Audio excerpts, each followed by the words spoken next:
నీకేం కష్టం వచ్చింది? ఇప్పుడు 1,00,000 కోట్లతో మూసీ ప్రాజెక్టు కడతా అంటున్నావు, 15,000 కోట్లతో ఔటర్ రింగ్ రోడ్ వేస్తా అంటున్నావు. నీ ఊరికి 5,000 కోట్లు ఖర్చు పెట్టి 6 లైన్ల రోడ్ వేసుకుంటున్నావు. నీ ఊరికి వేసుకో. మరి నీ ఊరికి రోడ్ వేసేందుకు పైసలుంటాయి, మూసీ సుందరీకరణకు పైసలుంటాయి, ఔటర్ రింగ్ రోడ్కు పైసలుంటాయి. రైతులకు ఇవ్వమంటేనే ఉండయా నీకు? రైతులకు ఎందుకు ఇవ్వవు?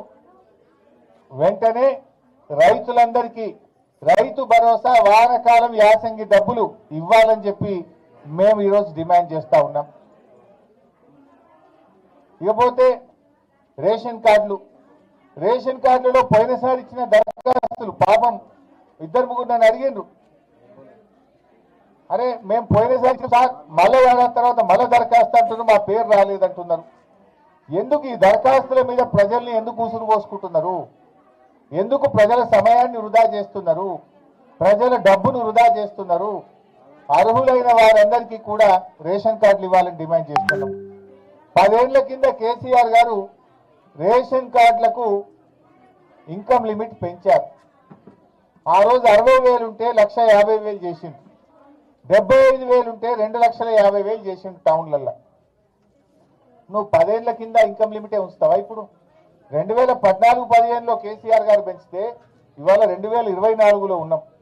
ద్రవ్యోల్బణం పెరిగింది, ఇన్కమ్ లిమిట్ పెంచి పేదలకు అర్హులకు అందరికీ రేషన్ కార్డులు ఇవ్వాలని బీఆర్ఎస్ పార్టీ తరఫున మేము డిమాండ్ చేస్తూ ఉన్నాం.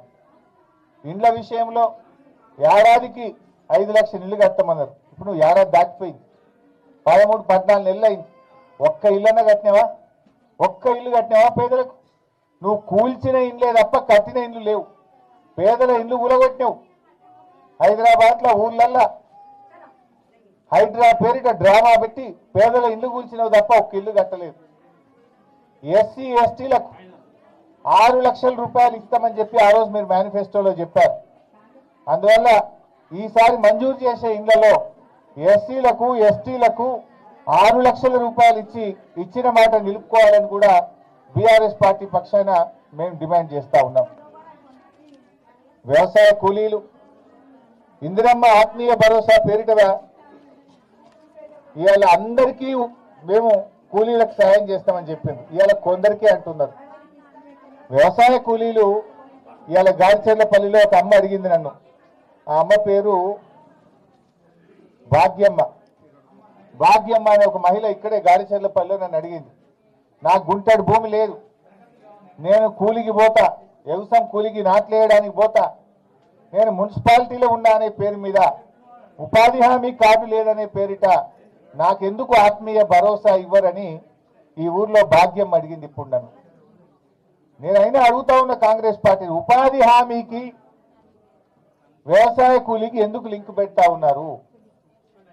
ఇది మోకాలకు బోడగుండకు ముడిపెట్టినట్టే. మోకాలికి బోడుగుండుకి ముడిపెట్టడం. మీరు ఊర్లలో గ్రామ సభ పెట్టినప్పుడు నిజంగా భూమి లేని వాళ్ళ కాదా? కూలికి పోతారా లేదా చూసి వాళ్ళకి వ్యవసాయ కూలీలు ఇవ్వాలి. మీరు ఇవాళ ఉపాధి హామీ కార్డుతో ముడిపెట్టి 20 రోజులు పనిచేస్తేనే ఇస్తామని ముడిపెట్టి రేషన్ కార్డుకు ముడిపెట్టి రకరకాల సాకుల పేరు మీద కోతలు పెడతా ఉన్నారు. రాష్ట్రంలో 1 కోటి మంది కూలీలుంటే కేవలం 6 లక్షల మందికి మాత్రమే ఈ పథకం ఇస్తామంటున్నారు. అంటే 6 పైసలు ఇస్తున్నారు, 94 పైసలు ఎగబెడుతున్నారు. 6 పైసలు ఇచ్చి ఇక మా పథకం అమలైపోయింది అంటున్నారు. కోత పెట్టిందేమో 94 పైసలు, ఎగబెట్టింది 90 పైసలు, ఇచ్చింది 6 పైసలు. ఇది మీ కాంగ్రెస్ పాలన. ఇప్పుడు భాగ్యమ్మకు మీరు ఇచ్చే సమాధానం ఏంది? భాగ్యమ్మకు గుంటడి భూమి లేదు, కూలికి పోతున్నది, ఎందుకు ఇవ్వవు భాగ్యమ్మకు అని మేము అడుగుతా ఉన్నాం. అంటే ఎన్నికలప్పుడు మీరు మాటలు చెప్పారు, ఇప్పుడు మాత్రం ప్రజల్ని మోసం చేసే ప్రయత్నం చేస్తున్నారు.